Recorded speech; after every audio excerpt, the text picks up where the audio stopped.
کرتے رہو، جس کے نام پر رحم کی درخواست کرتے ہو اور آپس میں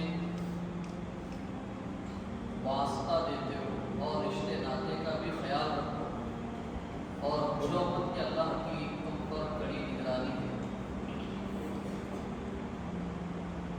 پچھلے کئی خطبوں سے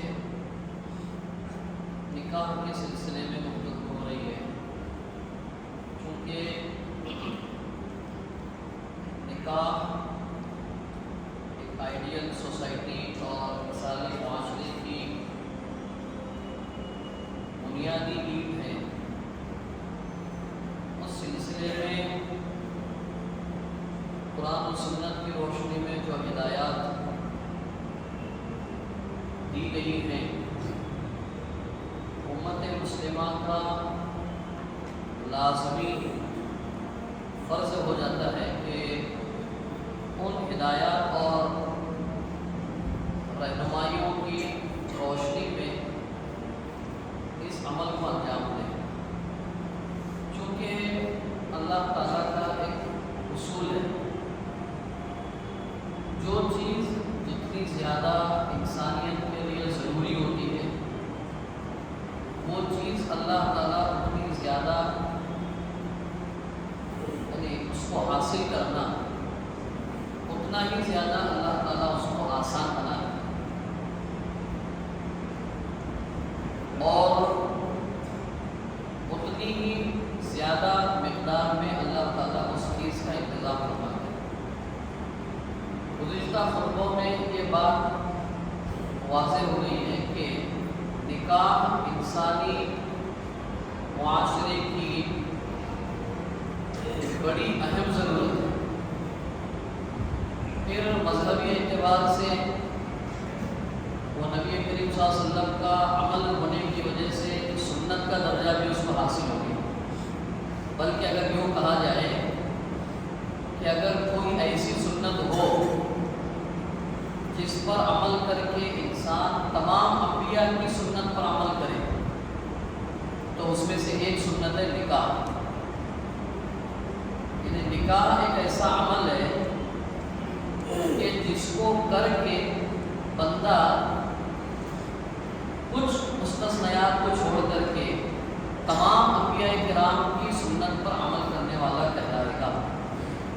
یہ اتنا اہم عمل ہے اور اتنا ضروری ہے معاشرے اور سماج کے لیے، لہذا اس نکاح کے عمل کو بھی اتنا ہی زیادہ آسان ہونا چاہیے۔ جیسے ہوا اور پانی، یہ انسان کی ایسنشل نیڈ ہے، سب سے زیادہ ضروری چیزیں ہیں انسان کو اپنے زندہ رہنے کے لیے، تو اللہ تعالیٰ نے ان چیزوں کو حاصل کرنا اتنا ہی زیادہ آسان اور ایزی کر دیا۔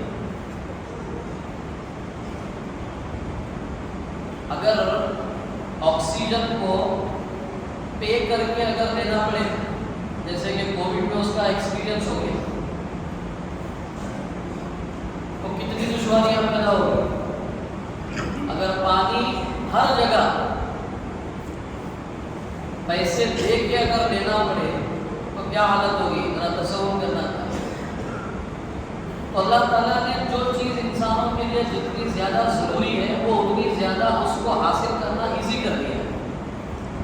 اسی طرح نکاح کو بھی چونکہ ایک مثالی معاشرے کے لیے، ایک پاکیزہ معاشرے کے لیے نکاح از حد ضروری ہے، اس کو بھی معاشرے اور سماج میں نہایت ہی زیادہ آسان اور سادہ ہونا چاہیے۔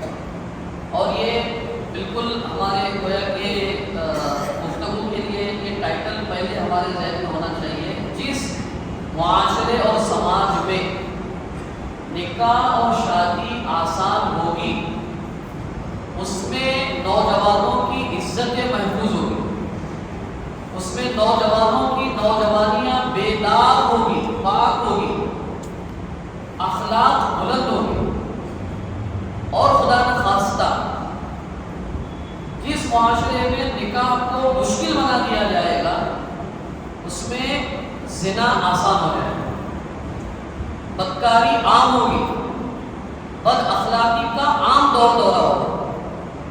یہ معاشرے اور سماج کو بہت اچھی طرح جو ہے اس معاملے پہ غور فکر کرنا چاہیے.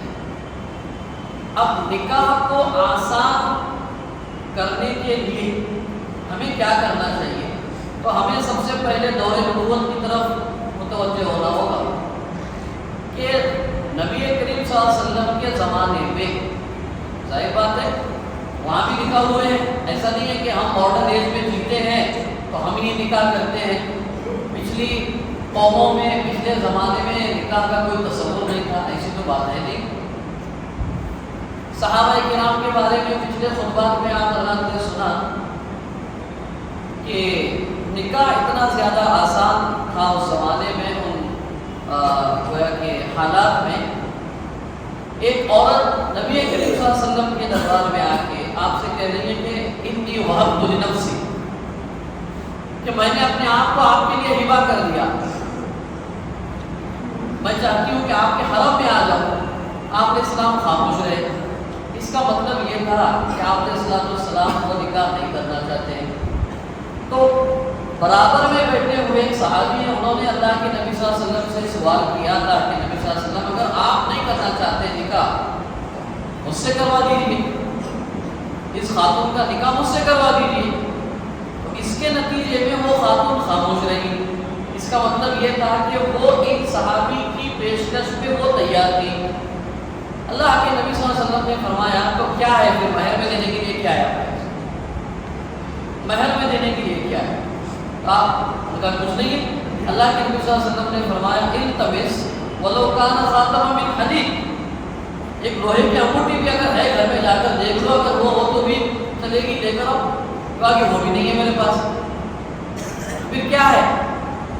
قرآن کی کچھ صورتیں یاد ہیں؟ تو صحابہ نے کہا کہ ہاں فلاں یہ صورتیں مجھے یاد ہیں. اللہ کے نبی صلی اللہ علیہ وسلم نے فرمایا تو ایک کام کرو، وہ جو صورتیں تمہیں یاد ہیں قرآن مجید کی، وہ صورتیں اپنی بیوی کو یاد کروا دینا، اس مہر پر میں تمہارا نکاح کروا دیتا ہوں. اتنا آسان.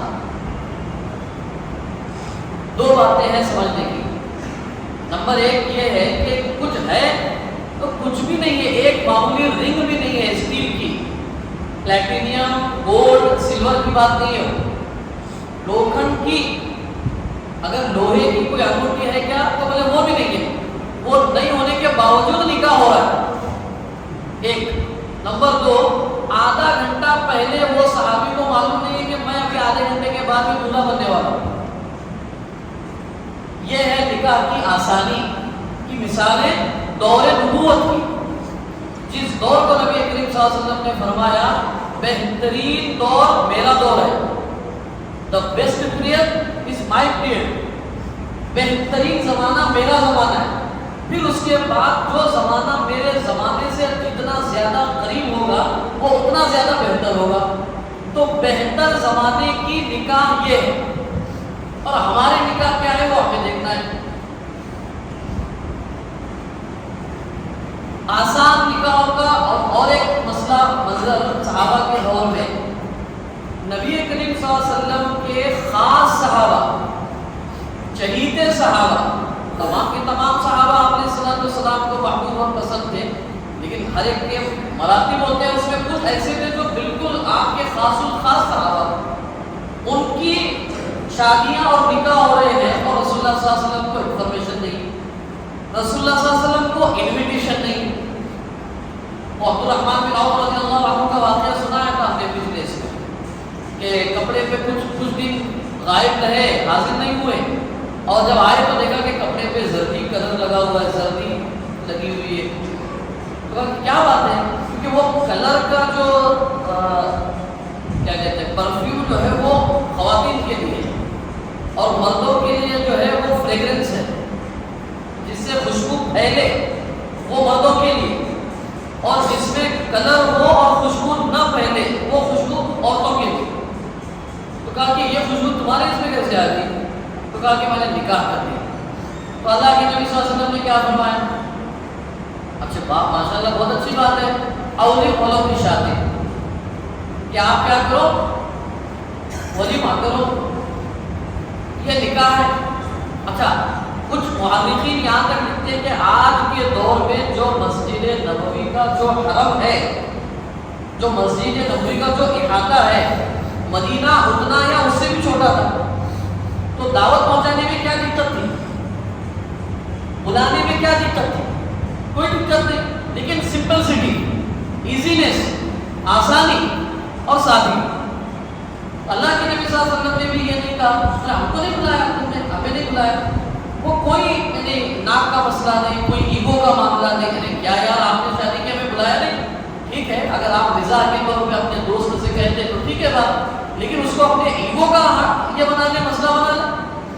اچھا آپ نے نہیں بلایا، اب ہم دیکھیں گے آگے یہ کیا تکلفات ہے ہمارے سماج اور معاشرے کے۔ حضرت جابر رضی اللہ عنہ بڑے چہیتے صحابی ہیں اللہ کے نبی صلی اللہ علیہ وسلم کے۔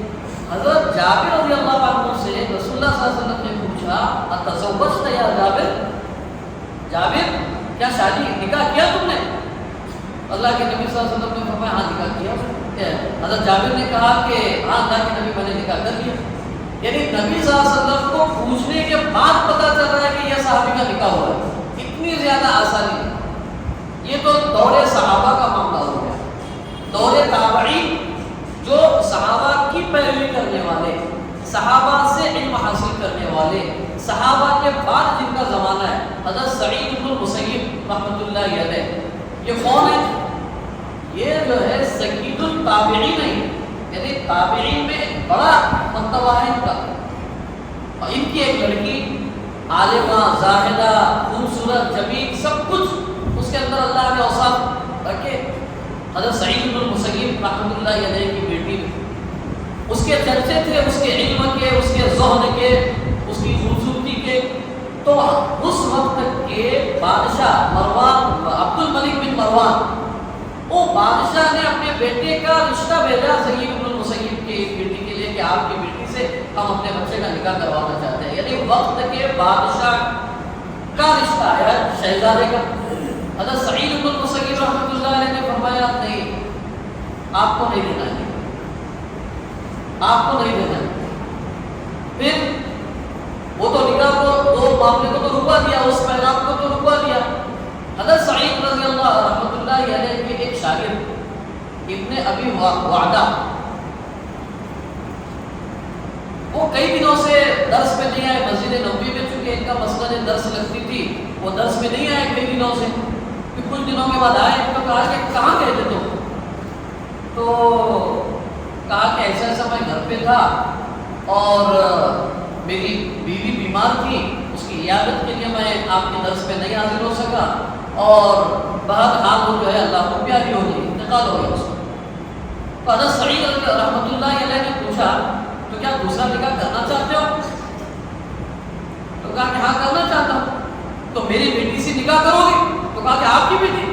کہا میری بیٹی سے نکاح کرنا چاہتا ہوں۔ کہا کرنا چاہتا ہوں، کیا ہے مہر کے لیے؟ تو کہا کہ 4 درہم ہے۔ تو بولے ٹھیک ہے چل جائے گا۔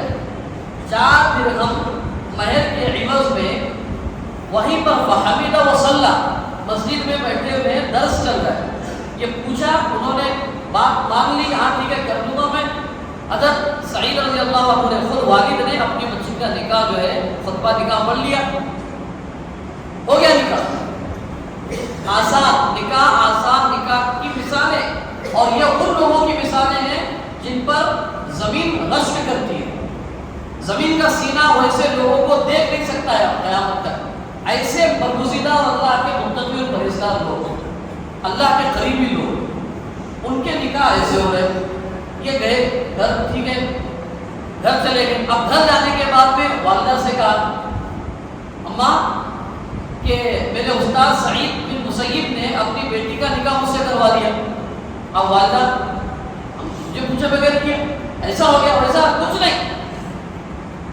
ماں باپ اپنی اولاد کو ان کی زندگی شرعی نقطۂ نظر سے جینے کا پورا حق اور ادھیکار دیا کرتے تھے، تو اولاد جو ہے والدین کی بھی فرمانبردار تھی۔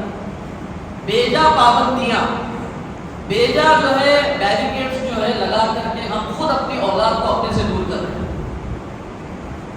شرعی نقطۂ نظر سے ان کی جو چاہتے ہیں اجازت دیجیے، جس کو شریعت نے نہیں روکا ہے اس کو روکنے والے ہم کو خواہ ذہنی جکڑ بندیوں میں جکڑنے کی ضرورت نہیں ہے ہوگا۔ تو ماں نے کہا کہ بہت اچھی بات ہے، تو ولیمے کی تیاری کرو۔ اب ولیمے کی تیاری کیا کریں گے؟ یہ خود جو ہے روزے سے ہے، وہ کہتے ہیں میں خود روزے سے تھا، میں نے افطار کیا، کیا کہتے ہیں مغرب کی نماز پڑھی، کچھ معمولات میں نے پورے کیے، کچھ انتظام کیا، عشاء کی نماز کے بعد دروازے پر دستک ہوئی، کھٹکھٹایا، نوک کیا، تو کہا دروازہ کھول کے دیکھا تو حضرت سعید بن المسیب رحمۃ اللہ علیہ اپنی بیٹی کو لے کر اور کہا کہ یہ لو اپنی بیوی، یہ رخصت تھی۔ اور اتنی دیندار خاتون تھی وہ کہ جب نکاح ہونے کے بعد میں کچھ دن گزرنے کے بعد جب ایک دن درس کے لیے شوہر درس کے لیے سعید بن المسیب اپنے والد کے پاس پہنچ رہے، جا رہے، تو کہا کہ کہاں جا رہے؟ تو کہا کہ آپ کے ابا کے پاس درس کو جا رہا ہوں، میں درس میں بیٹھنے کے لیے، علم حاصل کرنے کے لیے۔ اس خاتون نے کہا تعال اجلس، آؤ یہاں بیٹھو، اب سعید بن المسیب کا علم میں تمہیں یہاں سے سکھاتی ہوں۔ دیندار علم، سعید بن المسیب کے پاس جو علم ہے وہ پورا علم میرے والد نے میرے اندر ٹرانسفر کیا ہے، تم یہاں بیٹھو، وہ علم میں تمہیں اب دیتی ہوں۔ علم کا یہ لیول اور تربیت یہ، تو یہ ہے آسان نکاح کی مثالیں صحابہ کے دور میں، نبی صلی اللہ علیہ وسلم کے دور میں اور تابعین کے دور میں۔ اس لیے ضرورت اس بات کی ہے کہ ہم اپنے معاشرے اور سماج کے نکاحوں کو آسان کریں۔ اب یہاں پر ایک جملہ بہت اہم ہمیں اور آپ کو سمجھنے کا ہے، آسان نکاح کی مہم، آسان نکاح کی مہم اس وقت تک کامیاب نہیں ہو سکتی ہے اسباب کے درجے میں جب تک کہ معاشرے اور سماج کے امیر اور مالدار لوگ اس سلسلے میں پہل نہ کریں۔ اگر یہ نہیں ہوگا تو معاف کیجیے گا، غریب سوچتا رہے گا، ہم اپنی عزت کے پیچھے لگے رہیں گے اور معاشرہ اور سماج جو ہے وہ چلتا رہے گا تباہی اور بربادی کی طرح کی طرف۔ اب ہمیں یہ دیکھنا چاہیے کہ موجودہ دور میں نکاح کو مشکل بنانے میں کون سی چیزیں بڑا کردار ادا کر رہی ہیں۔ اس میں سب سے پہلی چیز ہے بے جا قسم کے رسم و رواج۔ اتنے سارے رسم و رواج ہم نے اپنے اندر گویا کہ شادیوں کے لیے یہ کر دیے ہے۔ شادی اگر کوئی آدمی اپنے بچے یا بچی کی شادی کے بارے میں سوچتا ہے تو کم از کم 3 سال بعد کا پلان کرتا ہے، 3 سال پہلے سوچنے شروع کرتا ہے، یہ کیسے ہوگا، یہ کیا ہوگا، فلاں ہوگا، اچھا یہ تو لگ گئے اس میں سوچنے میں، اور جب وہ طے ہو گیا تو اب رواج چالو ہے۔ کیا وہ رواج پہ کچھ باتیں پچھلے اس پہ خطبوں میں بھی ہوئی ہے، کیا ہوگی؟ پہلی بات تو یہ ہوگی کہ تاریخ نکالنے کے لیے بیٹھیں گے، تاریخ نکالنے کے لیے فلاں چیزیں لے کے جائیں گے، لڑکی والے یہ لائیں گے، لڑکے والے یہ لے کر آئیں گے، کون کس نے کہا یہ؟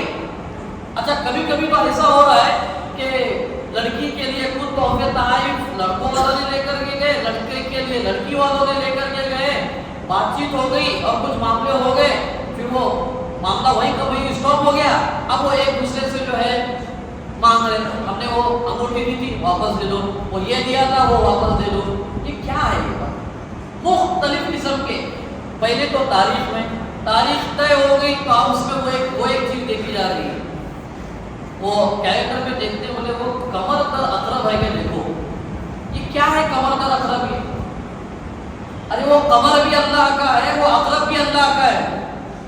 اقرب بچھو کو کہتے ہیں سب، بولے وہ کمر در اقرب کا مطلب وہ کچھ تو بھی نحوست کا معاملہ ہوگا، سفر میں شادی نہیں کرنا، محرم میں شادی نہیں کرنا، نحوست دنوں میں اور زمانے میں اور جگہوں میں نہیں ہے۔ معاف کیجیے گا، نحوست ہمارے اپنے عمل میں ہے، نحوست ہماری اپنی نیتوں میں ہے، نحوست ہمارے اپنے بیہیویئر میں ہے، ورنہ دن سارے کے سارے اللہ کے۔ بخاری کی روایت آپ بتائیے، اللہ تبارک و تعالیٰ فرماتے ہیں لا تسبوا الدہر، زمانے کو برا بلا مت کہو کیونکہ زمانہ مجھ سے ہے، زمانے کو چلانے والے ہم ہیں۔ تو زمانے کو جب برا بلا کہہ رہے ہو تو اس کا مطلب تم اللہ کی منصوبے میں اور اللہ کے نظام میں تم خلل نکال رہے ہو، ڈیفیکٹ نکال رہے ہو، کیوں نہیں نکال رہے؟ دیکھتے چل، پھر آگے چل رہا، ٹھیک ہے یہ ہو گیا، بولے وہ ہلدی میں کتنے گولے لانے کا ہے، مہندی کا کھانا کیا ہے، یہ ہلدی مہندی یہ کیا کھانا ہے، کہے کے لیے یہ اس کا مقدمہ ہے۔ یہ کہاں ہے؟ عبد الرحمن بن عوف رحمت رضی اللہ عنہ نکاح کر کے آئے ہیں، کہاں ہے ان کا ہلدی کا کھانا، کہاں ہے حضرت فاطمہ کی مہندی کا کھانا؟ اس میں بھی ایک ہم چونکہ معاف کیجیے گا، ہم چونکہ ماڈرن ایج میں جینے والے لوگ ہیں نا، تو ہماری سوچ بھی ماڈرن ہو گئی ہے۔ نہیں بولے وہ عقیقہ نہیں ہونے والا ہے، وہ عقیقہ اور ہلدی دونوں ایک ساتھ کرتے ہو، اور ان لوگوں کو دعوت دے رہے جو بولتے ہیں ہلدی میں نہیں آتے ہو، نہیں وہ عقیقی کی دعوت ہے، اللہ تو جان رہا ہے کیا کر رہے آپ۔